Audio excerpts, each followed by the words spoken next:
sisters, nice to see you again. If I haven't seen you before, my name is Tanis and I'm a multi-crafter who lives down near the south coast of the UK, sort of towards Portsmouthy kind of way. Right, I only record when I finish something, and I have finished one pair of socks. That's it. Everything else is whips. So don't get too excited. It's been a while. I keep meaning to do this more, and then I never seem to get around to it, and it's just, you know, other stuff gets in the way. Mainly the other stuff being my Etsy shop, which is called Gin Poodle, where I mainly sell 1940s style hairnets called snoods. I've got a couple up here I can show you. Oh no, I finished two things. I finished a hat as well. I mean the perennial, covered in bits of hair, perennial black, classic black. You wear it on the back of your head. It's like a hairnet that just sort of hugs the back of your hair, which means if like me, you're crap at doing your own hair, and my hair's very fine as well, there's not enough of it to put up into elaborate do's, without just showing a lot of scalp. Anyway, it just leaves you're able to just do your fringe, like literally just do your fringe, and the rest can go in here and you don't have to worry about it. So I have done a black one, and then this year I'm always making black ones. They're the biggest seller. And this year I'm trying to do, I don't know if you can see that, but you might be able to see a little bit of twinkle twinkle. I'm trying to do more sparkly snood. So I'll do this lilac, but this one has got, oh, you can just a little bit see, it's got like a little pearlised thread running through too, just gives it a nice little sort of glimmery, shimmery glimmer. Pop that back up there. That gorgeous coil bag is from Lilliput White Designs, who, if you go to Unravel at Farnham Maltings, she quite often exhibits there. The other thing I finished is a vintage pattern, and it's just a little hat, and here it is. This is made using I've forgotten who makes it. It's called Recreate. Can't remember if it's Stylecraft, Zerdar, whatever. But it's a commercial brand, and it's basically, it's recycled yarn, and also it's got an amount of plastic bottles in it, and it's actually a really nice yarn. It's got this nice sort of like tweedy little bits in, and it's nice and soft. So this is a 1940s style hat, which the style was to wear them quite close fitting, and it's got this nice sort of double brim, which I don't think, no, I've not sewn it down. In the pattern you would have sewn it down, but I like to leave it to give you more options of how you actually want to wear it. So it's knit flat and seamed, as is the vintage way, and you wear it literally on the back of your head, and you can put that brim up or down as much as you like. But the style was very much to wear it so that gathered bit is sort of at the crown of your head. And what have I done with the tassels? Yeah, and then you've got these cute little tassels that you wear to the side, so they sort of dingle dangle. So you decide how much how much brim you want. If you really want that much, you can. I think it's quite a cute little thing. And what I like about vintage patterns is they're not, you know, this sounds awful, but they're not fashionable. So you haven't got 10 million other makers wearing them. It's very sort of, they're very wearable, because you can wear it in the vintage style, but you could wear it, you know, you can wear it down like that, or, you know, however you want. You could have more or less brim. And just because it's a 1940s pattern doesn't mean that you've got to wear a whole vintage outfit. I just really like these elements, like this little cord that you can draw up. You draw up this top bit. Now, you wouldn't ever really let that out. You could, I guess, if you were so inclined, let that out a bit and let your ponytail through, if that was what you wanted. Or if you get a particularly hot head and you want to have like a little little chimney vent. I'm sure you're not supposed to do that. But yeah, so that's it for... No, it's not yet, because I've got a vintage whip to show, but I don't have any more finished vintage items. The next thing I've got to show you is I have finally finished my men's socks for my sister's neighbour. These are just a pair of... I'm not even going to bother getting... I might not even bother getting them out of the thing, because you've seen these in other colours before. It's just a pair of very... Oh, well, I will. A pair of bog standard ribbed socks. It's like a... What are these? These are a 2x2 rib. And these are socks that I've made for my sister's neighbour, who likes handmade socks, hand-knitted socks, but doesn't have anyone to make them for him. And he is the primary carer for his wife, who has memory problems. And I'm assuming that she used to knit for him. When I cast these on, he was 98. And just the other day, my sister sent me a message to say... And in that, she just mentioned that she'd been to his 99th birthday party. So I thought, I really need to pull my finger out on these, don't I, and get them done, because otherwise he's going to be getting his telegram from the king before he gets his socks. If you're from outside of the UK and not part of the Commonwealth, it's a thing. When you turn 100, you get, obviously it used to be from the Queen, you get a telegram from the king congratulating you on your long life. So when people say like you'll be getting a telegram, that's basically what they mean. So yeah, bog standard bottle green ribbed socks for my sister's neighbour. So they're all ready to post off to him. And I printed off some sock labels, a sock band, and I get mine from a company called billyandbar.com, and they're free on their website, if you can see that. And they're very, very good. And whenever I've given anyone socks and not used one of those labels, they're kind of like, you know, they're grateful for the socks, all very lovely, but when you put the band on them, people immediately get a bit kind of giddy about it and say like, oh, they're so professional looking. They're the same socks. It's just they've got a bit of paper wrapped around them. So I've only used crappy printer paper for these, to be honest, because, you know, why would you? There, see? Don't they look nice? And they've got this thing on the back, and you can tick off but you can write in your fibre content and washing instructions, options to tick off and what have you. I think they look really nice. Anyway, my sister said, when I said to my sister, well, blimey, I need to pull my finger out, she was kind of like, well, don't worry, because you've made him like 2 or 3 pairs already, so he doesn't really, you know, he doesn't need any more. But, I mean, these were so nearly finished, and I just needed to get my act together. Right then, next up, we have a vintage knit. Oh, I'm just going to pause you while I grab the pattern. Right, I'm back. This is another vintage pattern I'm working on, which I have shown you before. It's, I think, I mean, obviously it doesn't have a date printed on it, but I'm guessing that that would be about a 1960s pattern. Anyway, it's this lovely, cute little sleeveless top with this nice arm detail and a really deep neck. I really like it. And the stitch pattern is a very kind of like open work. It's like a lace pattern, but it's so simple. I think you only do like the sort of yarn overs and knit two togethers and all that every 4 rows.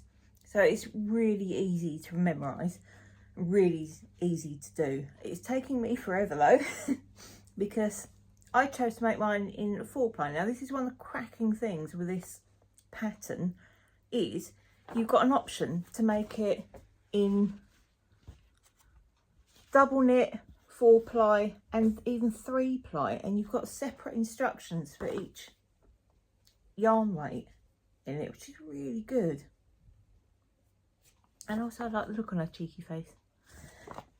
So I've started off with the 4-ply, which is a bit of a chore if we're honest, and I'm using this big old cone from King Cole. It's lovely sort of mid-green, but because it's 4-ply, it is taking me a bit of a while to do. And also, although it's quite a nice mid-green, it's not too dark, because like a lot of people, I guess I'm mainly doing knitting in the evenings, and there's trees at the front and back of my house, so it can be a little bit gloomy towers. And being you know, we're just moving into spring now, but in the winter, it's a bit too, just a little bit too dark to work on at night. It's a lovely, lovely yarn, but I'm using quite sharp needles, and I found I was splitting the yarn quite a bit. So I tend to only work on it in the daytime, and only really here and there, because I've got to fit it in around my day job and my shop work. Producing stuff for my shop, not like, you know, I don't actually have a physical shop. So 2 pieces, both the same, knit flat. Now I like that in vintage patterns because I think you get a much better fit, and as I've said before, I hate that in tops that are knitted in the round, top down. You get that horrible pull here, sort of stretched out gappy bit in the armhole where there's too much tension in it, and it just, I don't think that works at all. I don't like that look. Now I know it doesn't seem to bother anyone who makes jumpers top down in the round and all that. People love that, but it's not for me. So it looks very skinny. I'm making the smallest size because it's for my Etsy shop and it's 4-ply, and I just couldn't. As you can see, it would be really stretchy, but also quite see-through in its stretchiness. It's a gorgeous thing.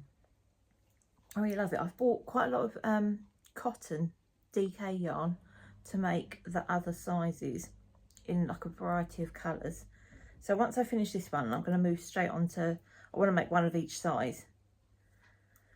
Then I'll just list them in my Etsy shop because I just think it's quite a cute little thing to make. When I'm working on thicker yarn in the evening, that'll be much easier. I also like, when I'm knitting a vintage pattern, to use vintage needles. So these are a UK size 10 because the metric equivalents are not the same. I know you can get, you know, needle conversion charts and what have you, but I find the metric millimetre version is always a bit thicker, always quite often a bit thicker. And these are my needle stoppers. I love these. Depends on your mood, Victory or I'm counting. These are from, oh, lovely fella, Andrew Kite, Yarn Whisperer, from the Yarn Whisperer. If you see him, I mean, he has them on his website, I'm sure, but it's nice to see him at shows. He goes to quite a lot of the shows, and he always has really nice needle stoppers. Lovely all selections of them. I bought quite a few from him over the years, which go into project bags, never to be seen again. Now I'm working on as well an experiment. This is the cheapest yarn. This is like a burgundy yarn from, which unfortunately, because it's a burgundy yarn, even though it's quite a bright day today, it's not going to show up brilliantly well. But this is another version of, you may know the Miss Marple scarf, named after the Agatha Christie character, the TV series where the actor playing Marple wears one of these scarves. There's a free pattern on Ravelry, as I said, which is all garter stitch and very simple, very lovely. I'm only referring to it as a Marple scarf, just so you know what I mean. It's actually really, it's called a keyhole scarf because you have this middle section, ribbed bit, where you've divided the stitches and you tuck one end through the other when you're wearing it. See, it's like a little tunnel. So that it just fills up like a little gap in your coat there. So it's a scarf that's not too bulky. I'm doing mine with a nice sort of lacy pattern.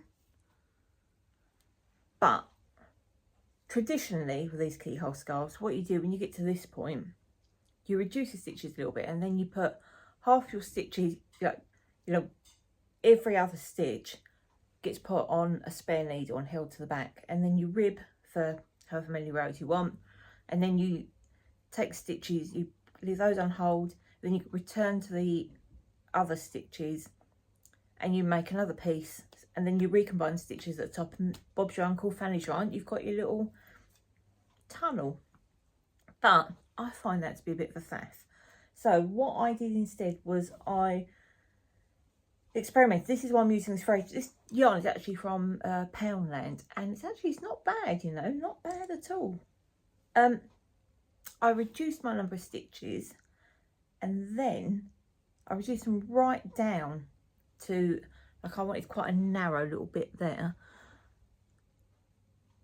and then I just made one piece, and then on the reverse I picked up from the garter bumps on that side the same number of stitches, and then when I knit that bit I recombine the stitches.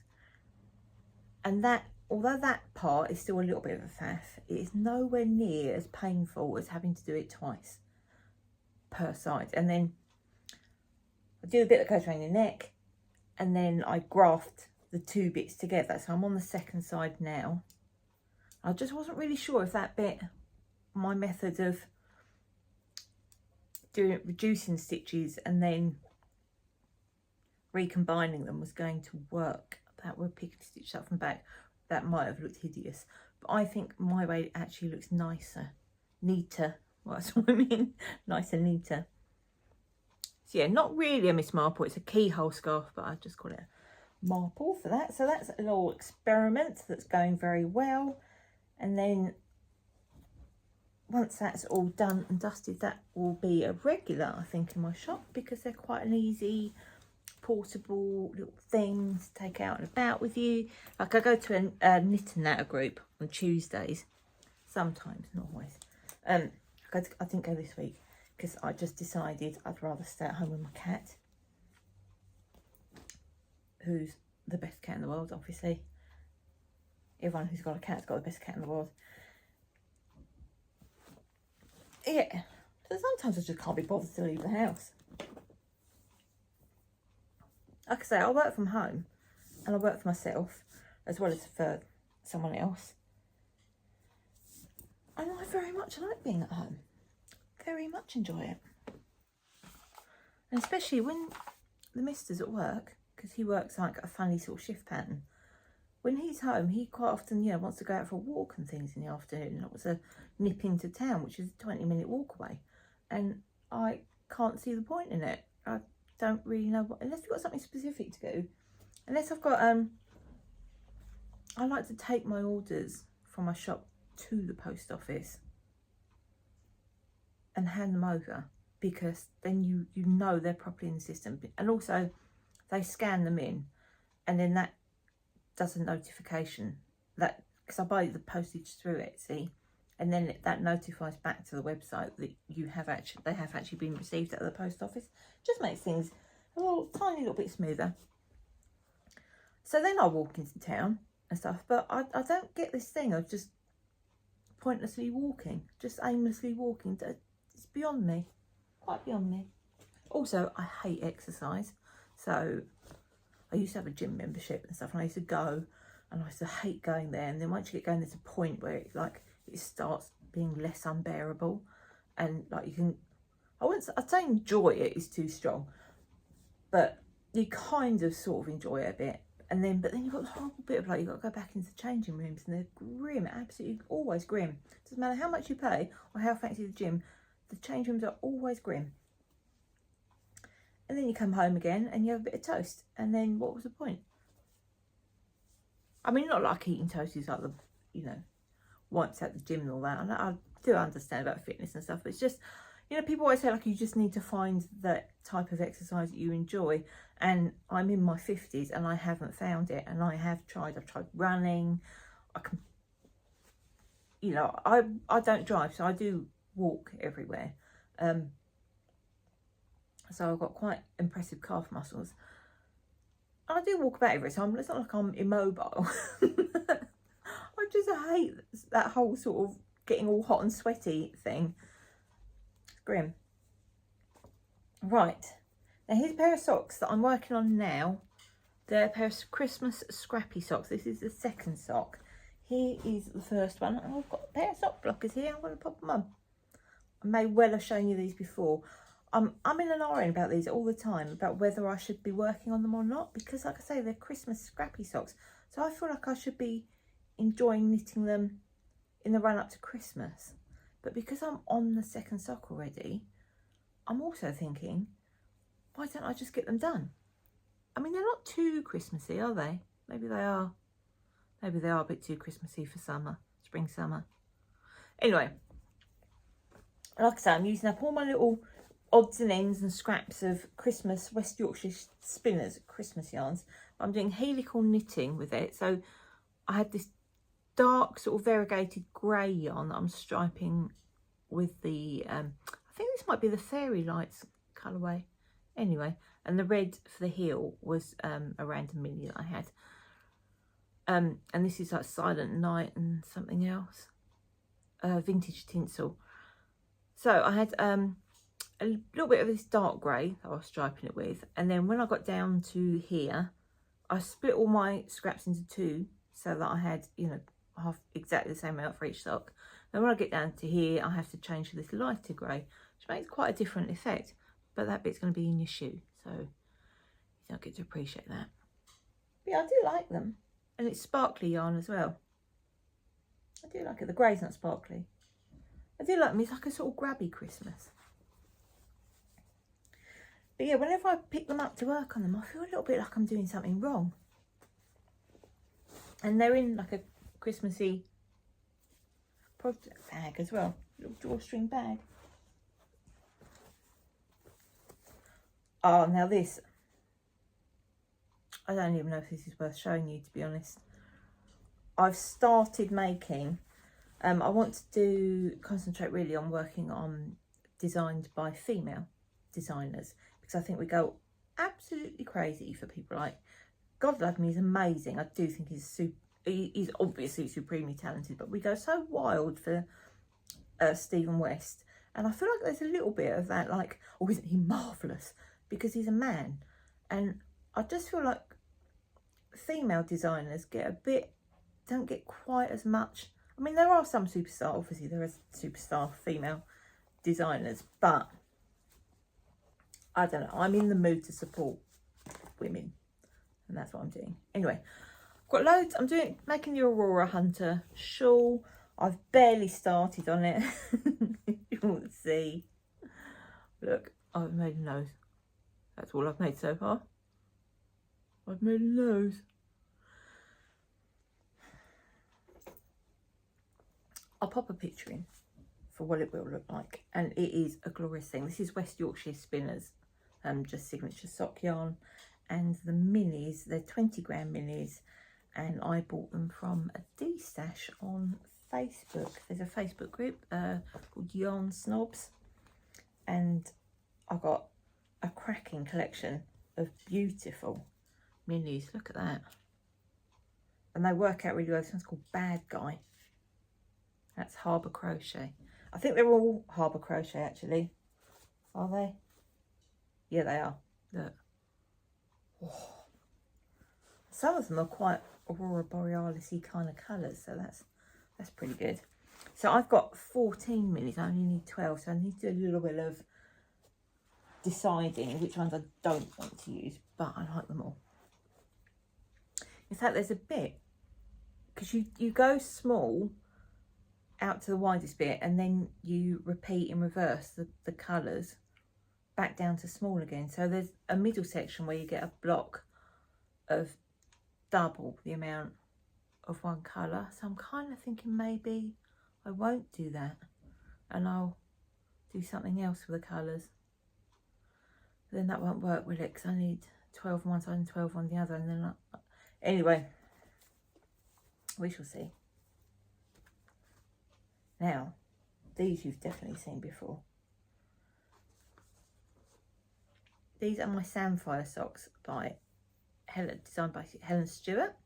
The yarn is by Gerard of I Knit London, who sadly shop's closed. He's moved away, he's not dying anymore, all that stuff. Much missed. Sock yarn is beautiful, but it does not show the lace pattern at all because it's all too busy. But when you see it in person, oh, I don't think you can see it at all. It's beautiful. It's all sort of sinuously, oh, it's just absolutely lovely. And that one, I'm on the second sock of those too. Perhaps you can see the pattern better there. And the back of it is ribbed. And it just made me think of like a sort of summer pond, those colours. I don't know if Samphire grows in ponds. Somehow in my head I've got it that it grows in water, but that might not be true. I think you eat it with fish, and I think that's why I've got water in there on my mind. Could be wrong. I often am, but I don't let it bother me. These are a pair of socks for the mister. Oh, he likes these. He's tried them on and everything. Well, he's tried one on because I've only got one finished. This is one of those Rico Super Bar melange colourways. And it's just like browns and greys. And these are a 2x1 rib sock because they just fit nicely, don't they? And I always do. I'm so in love with heel flap and gusset again that's all I'm doing at the moment. That's what it looks like on the foot if you don't rib it. Nice, but a little bit dull. I need to give up making men's socks for a while because they just go on for a long time. He's got so much leg and foot. And I made him a jumper. And that took a while as well. Now, this is the leftover of that yarn from my sister's neighbour's socks. It's the older Ye Olde Yarn Smith's Merino sock. It's really good stuff, that. I really like it. It's called, the shade is 2K09. 2K209. But on the website, I'm sure it's called something like dark green. So I'm probably am going, well, I've literally just said I'm not making any more men's socks for a while. I've got the grey, which is 2K008, which is a nice sort of charcoal grey. And again, I'll just make him a pair of like sort of normal rib socks. Like my sister has told me I don't need to make them anymore, but I don't know, it just feels like I'm doing a nice thing for the fella. I mean, he's not got an easiest life, has he? He's in like a over 50s accommodation where they've got like entertainments and stuff, and he's got, you know, he has got family. His daughter visits regularly and all that. She organised a party, obviously. But I just kind of, I don't know, I've just sort of got into the habit of making them now. Now this, oh, how many years has this been on the needles? A lace weight jumper. What was I thinking? It's nice. I've made it too big, so it's huge. But I'm a bit fed up with it. It's the Julie Knits in Paris. What is it called? I can't fix the Jenny Flower. The Jenny Flower tee. Lovely thing. Not difficult. Once you get your head around the pattern. I would never ever make another one because I don't like the way the pattern's written. There's an awful lot of like repeat this section X amount of times, then repeat, then you go along a bit, then it's repeat a different section, and then some of the sections you repeat are partial bits of a section that you've knit before, and instead of like highlighting them with colours or giving them numbers, the pattern uses tiny symbols, which are quite hard. Well, I mean, some of them are like numbers in boxes and things. Excuse me. And I found it really, really hard to follow and really quite annoying. So, although I may end up with a nice thing, the process has been painful, which is why that has actually been on my needles literally for years now. We didn't even live in this house when I cast that on, and we've been here 5 years, which I know is probably a sign that I should just frog the damn thing, but when you're knitting a lace weight jumper and you've put that much time into it already, let me tell you, you are loath to frog the damn thing. Last but not least is a little quandary I've got. Now, quite a while ago, I made this beauty.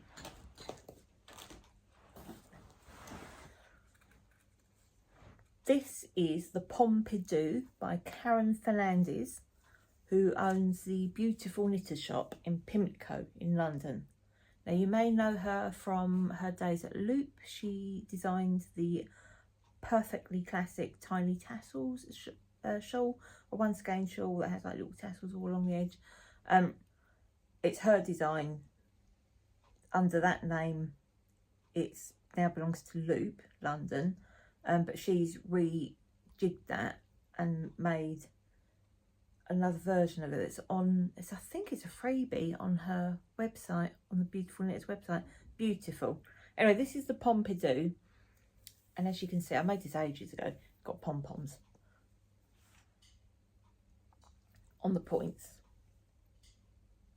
and it's a DK, not DK at all, is it? A 4-ply sock yarn or what have you, and some floof. And it's 4 rows of each.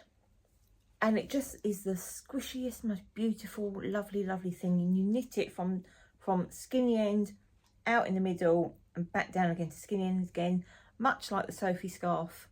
But this predates the Sophie scarf by some years. And this is one of my favourite shawls in the whole wide world, because it's really light and airy, but it's also lovely and warm. This is with black elephant yarn, and it just feels super luxe and lovely, lovely, lovely. Now, I was going through my stash the other day for the Aurora Hunter shawl, for minis for that. I found I didn't have anywhere near as many. Probably had only about 3. So, going through that, obviously you come across some stuff, don't you? Now, I came across this, which is looking a little bit worse for wear, to be honest. A Rosie's Moments 4-ply. I think it's called Night. Anyway, it's a superwash merino, 75 merino, 20% nylon, 5% stellina sparkle. And I've got it in a sale somewhere because it's reduced from £14 to £10, and it is extra sparkly. I mean, there are sparkle yarns and there are sparkle yarns, and this is the sparkliest of yarns. But it's all purples, very dark purples with some almost like going into almost like rust colours. Now, I'm not a purple person. I don't really like the colour purple, because I used to know a girl who used to get, on a night out, she would always drink far too much. She was very messy drunk and would cause absolute carnage, and then would expect you to just pick up pieces for her and get her home safely and all that. Nightmare. And she always wore purple, and it's kind of ruined the colour for me, but it does suit me. So I came across that, and then inexplicably in my stash I have this Easy Knits Floof, also in purple. So that would make a perfect Pompidou, wouldn't it? Look, it does suit me. It does actually look nice on me.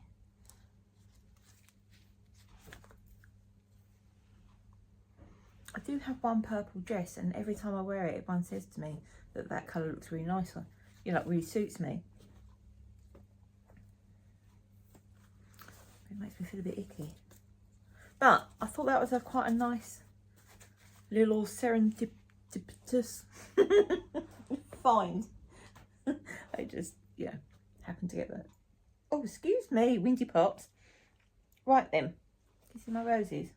It's my birthday at the weekend, and I've got 20 rainbow roses dotted around. I'm just going to pause you and grab my book.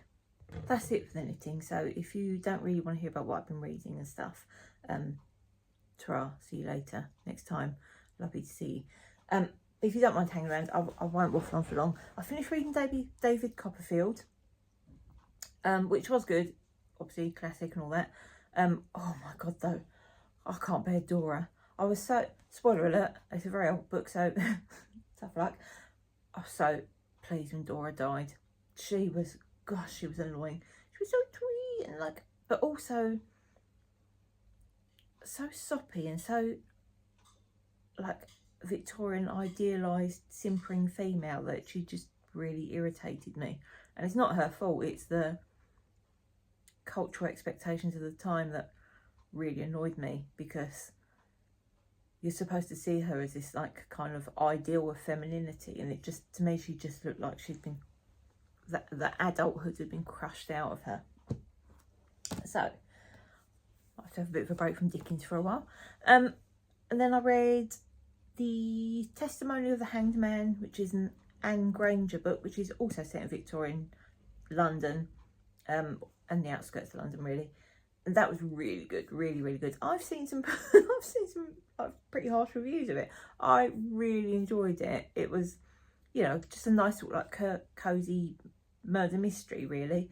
I've got nothing bad to say about that. It's the only one of hers I've ever read, so I'm keeping my eye out now that I'm going to read some more. And that one is number 5. I read number 5 out of the series, but I bought it. I went to an author talk where there was a panel of authors, and she was one of them, and she said that you didn't need to read them in order particularly. You could just dip in and out, and that was the one that she had just published at the time, so I've actually had that for quite a while on the bookshelves. Definitely recommend. And then at the moment I'm reading my favourite author in the whole world, which is Sarah Waters, The Paying Guests, and I am gripped. I'm like 130 pages in. I'm kind of rationing myself with it a bit because I don't want to get through it too quickly, even though I totally believe in the characters. I'm reading it almost as if it's a memoir. She so kind of makes people so convincingly real that you feel on edge for them, or you know, you have a real bond with these people, and I love it. I really love it. And I have to. Oh, I'm already a bit sad that sounds so stupid, isn't it? I'm already a bit sad that it's going to end. And I'm about a third of the way in, and I'm already a bit upset about the thought of it ending. I'm listening on an audiobook to The Paris Apartment, who I can't remember who that's by, but I'll put a picture up. And that's really good as well. It's very small little chapters that are written from the perspective of each character, but it's not confusing. Really, really easy to follow. All the different people that live in these different apartments in this very, very exclusive apartment complex in Paris. This girl's brother has gone missing, and she's gone to visit him, and he's not there. He's just disappeared seemingly into thin air. So she's trying to work out what's happened. And everyone in this apartment block is connected and knows something about him, but none of them really want to help her at all. It's really good. And the mister's reading it as well. He's reading the physical book and I'm listening to the audio book, and I'm trying to sort of keep pace with his reading so that when we go for these interminable walks into town and back, we talk about it, like, you know, which bit, you know, how far in you are, and what's just happened, what do you think is going to happen. And I really enjoy that. I really like it when we've read the same book, especially when we're reading it at the same time or a similar time. Sometimes he'll read a book straight after I've read it, and then he can talk about it pretty freely then, can't he? Because I've read it to the end, and then you have to be a bit careful about, like, oh, I don't want to say too much. But I do really enjoy that. So like in Tellyland, we did try and watch The Au Pair, but it was a steaming pile of doo-doo. So we basically got through one episode with difficulty. We started the second episode and the mister's got more resilience for this sort of thing than me. He could carry on with it, and I was sort of fidgeting about, and he was like, "Oh, you really hate this, don't you?" Yeah. And he said, "Well, I'm happy for us to like kind of delete the series because we'd had it on like a series record." And so we've just been that. And apart from that, oh, and we started watching Apples Never Fall, because I've read that book and it's really good, but it hasn't seemed to have caught the mister in the same way. He enjoyed the first episode, but now he doesn't seem to be that bothered about going back to it, which is a bit disappointing because I want to crack on with it. So I think that's it. I think that's it for now. I could waffle on and tell you about, I had a day trip to London recently where I went up to see the Lee Bowery exhibition at Tate Britain. But unless you know or already familiar with Mr. Bowery, I'll be wasting your time. But he was a massive, massive character in London in the 80s. And when I was at fashion school, I was pretty obsessed with him because he was way cool. But that's enough waffle because it's been 41 minutes and I think I need to let you go. And my voice has gone all croaky. So I'm going to love you and leave you. It's been lovely chatting to you, and I must try and do this more often. Just for me, a treat for myself, really. Right, you take care and I'll see you again soon, hopefully. Bye-bye.